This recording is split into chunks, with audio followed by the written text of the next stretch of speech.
Chaque jour, Charles et Carole vous présentent la leçon de l'école du sabbat.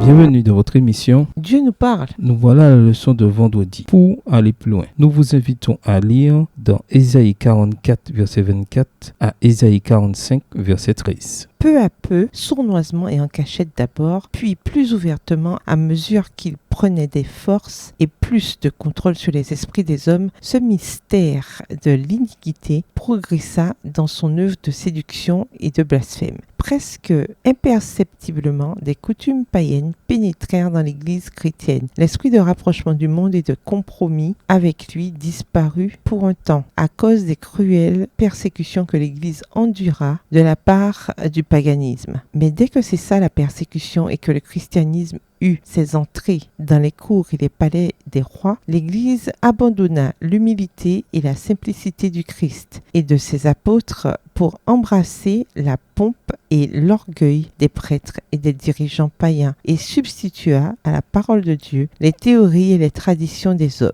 La prétendue conversion de l'empereur Constantin au début du IVe siècle donna lieu à de grandes réjouissances et le monde, arborant un vêtement de justice, pénétra dans l'Église. Dès lors, la corruption avança rapidement. Le paganisme qui paraissait vaincu était le vainqueur. Ses doctrines, ses cérémonies et ses superstitions se mêlèrent à la foi et au culte des disciples du Christ. Extrait du livre La tragédie des siècles, au chapitre 3 à la page 45, livre écrit par Ellen G. White. Pour prolonger la question posée à la fin de l'étude de jeudi, ne risquons-nous pas tous, notamment à mesure que le temps passe, d'abandonner l'humble simplicité du Christ et de ses apôtres pour la pompe, le pouvoir, les honneurs et les tentations du monde? Si nous nous pensons à l'abri, nous nous trompons. À méditer. Quand Dieu exila son peuple à Babylone, ce fut un moment particulièrement douloureux. Abraham avait été appelé à sortir de Chaldée pour établir un peuple de l'Alliance qui deviendrait une lumière pour la planète. Et maintenant, ils étaient emmenés captifs. Pendant leur captivité, Dieu montra à Israël ce qui aurait pu advenir s'il avait été fidèle. Nabuchodonosor, qui était à la tête d'un système totalement opposé à Dieu, vint à Christ. Daniel chapitre 4. Au terme de leur captivité, Dieu suscita un roi perse comme type de Christ, qui libéra son peuple de Babylone et leur permit de retourner en terre promise. Cyrus n'était pas israélite, mais Dieu le choisit pour expliquer le plan du salut au monde en faisant revenir le peuple de l'Alliance à Jérusalem. Dieu employait des gens extérieurs à Israël pour accomplir ses desseins. Comment considère-t-il l'humanité? Nous ne sommes peut-être pas de Babylone, mais quelle proportion de Babylone avons-nous en nous? Comment reconnaître ce problème et dans un deuxième temps, comment changer? Au revoir. Et à demain si Dieu veut.